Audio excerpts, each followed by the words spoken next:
السلام علیکم معزز سامعین۔ حضرت ادریس علیہ السلام اللہ تعالیٰ کے تیسرے نبی تھے۔ ان کو حضرت آدم علیہ السلام اور حضرت شیث علیہ السلام کے بعد نبوت سے نوازا گیا۔ اللہ تعالیٰ نے قرآن پاک میں ارشاد فرمایا ہے، اور کتاب میں ادریس کا بھی ذکر کرو، وہ بھی نہایت سچے نبی تھے اور ہم نے ان کو بلند مقام پر اٹھا لیا۔ مورخین کے مطابق آپ کی ولادت بابل کے شہر یعنی موجودہ عراق یا مصر کے شہر منف میں ہوئی۔ آپ علیہ السلام کا اصل نام اخنو تھا، جبکہ قرآن کریم اور بعض احادیث میں آپ کو ادریس کے نام سے پکارا گیا ہے۔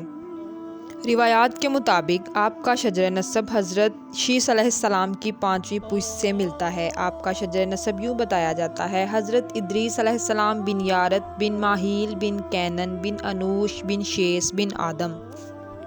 حضرت ادریس علیہ السلام پہلے نبی تھے جنہوں نے قلم کے ذریعے لکھنا شروع کیا۔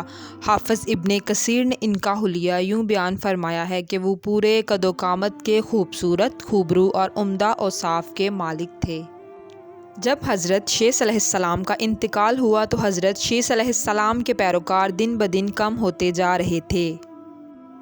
قابیل کی اولاد نے کفر و شرک کا بازار گرم کر رکھا تھا۔ دنیا پر شیطان اور اس کے حواریوں کا راج تھا۔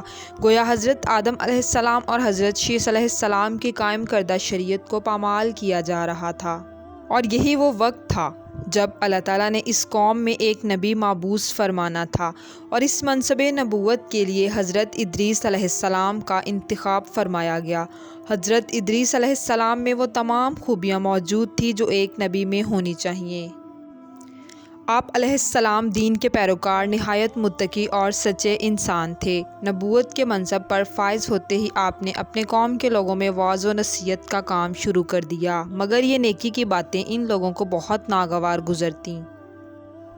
اس لیے وہ لوگ آپ کو اور آپ کی قوم کو اذیتیں دینے لگے۔ پھر آپ علیہ السلام نے ان کی دی گئی تکلیفوں سے تنگ آ کر وہاں سے ہجرت کا ارادہ کر لیا، اور حضرت ادریس علیہ السلام اور ان کے پیروکاروں نے بابل سے مصر کا رخ کر لیا اور وہاں آباد ہو گئے، اور وہاں آباد ہو کر بھی آپ علیہ السلام نے درس و تدریس کا کام جاری رکھا۔ حضرت ادریس علیہ السلام وہ پہلے انسان تھے جنہیں اللہ تعالیٰ نے علم نجوم اور حساب کا علم عطا فرمایا۔ نیز حضرت ادریس علیہ السلام نے ہی سب سے پہلے قلم سے لکھنا اور کپڑا سینا ایجاد کیا۔ ان سے پہلے لوگ عموماً جانوروں کی کھال کپڑے کے طور پر استعمال کرتے تھے۔ سب سے پہلے ناپ تول کے طریقے اور اسلحہ بھی آپ علیہ السلام نے ایجاد کیا۔ حضرت ابن عباس رضی اللہ تعالیٰ عنہ نے حضرت کعب سے سوال کیا کہ حضرت ادریس علیہ السلام کے متعلق اللہ تعالیٰ کا فرمان وَرَفَعْنَا مَقَامًا عَلِيًّا کا کیا مفہوم ہے؟ حضرت کعب رضی اللہ تعالیٰ عنہ نے فرمایا کہ اللہ تعالیٰ نے حضرت ادریس علیہ السلام کی طرف وحی کی کہ میں تمام اولاد آدم کے اعمال کے برابر تمہارے اعمال بلند کرتا ہوں۔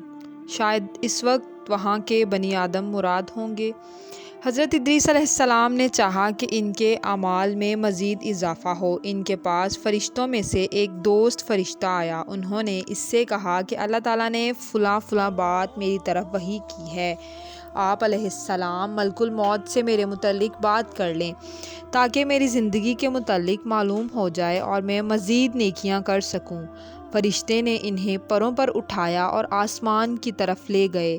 چوتھے آسمان پر پہنچے تو وہاں حضرت ادریس علیہ السلام کی دوست فرشتے کی ملاقات ملک الموت سے ہوئی جو نیچے آ رہا تھا۔ دوست فرشتے نے ملک الموت سے حضرت ادریس علیہ السلام کے متعلق بات کی۔ اس نے کہا، ادریس کہاں ہیں؟ فرشتے نے کہا، میری پشت پر ہیں۔ ملک الموت نے کہا، تعجب ہے، اس لیے بھیجا گیا ہے کہ میں چوتھے آسمان پر ان کی روح قبض کروں۔ تو میں یہی سوچ رہا تھا کہ میں ان کی روح چوتھے آسمان پر کیسے قبض کروں، کیونکہ وہ تو زمین پر ہیں۔ پھر موت کے فرشتے نے وہاں حضرت ادریس علیہ السلام کی روح قبض کر لی، اور اس کے متعلق ہی فرمان خداوندی ہے کہ اور ہم نے ان کو بلند مقام پر اٹھا لیا۔ اگر آپ کو ہماری ویڈیوز پسند آتی ہیں تو ہماری ویڈیوز کو لائک کریں، شیئر کریں اور سبسکرائب کریں۔ نیکسٹ ویڈیو تک اللہ حافظ۔